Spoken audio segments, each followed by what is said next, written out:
Interrupt. Did you say to the advocate in Tasmania that we should follow Donald Trump's example by deporting all Muslims who support Sharia law? Yep, that's correct. Anybody that supports Sharia law in this country should be deported. So do you know what Sharia law is?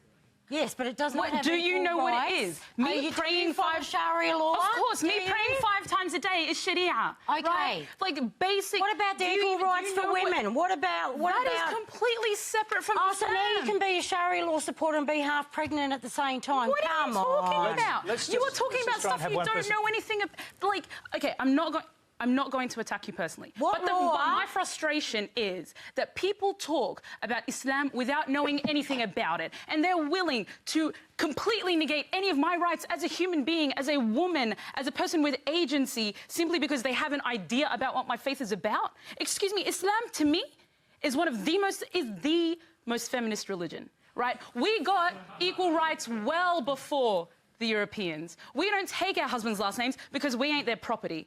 Right? We were given the right to own land. We the fact is, what is culture is separate from what is faith. And the fact that people go around dissing my faith without knowing anything about it and want to chuck me out of a country I have done, and Muslims...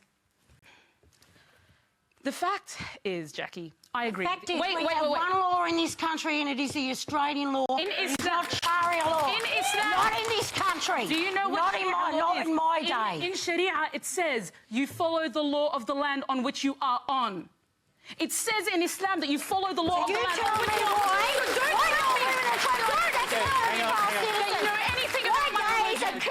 You tell me that. Jacqui, that is not my religion. Can I just say that shouting at each other is not going to help? That is true. So please stop.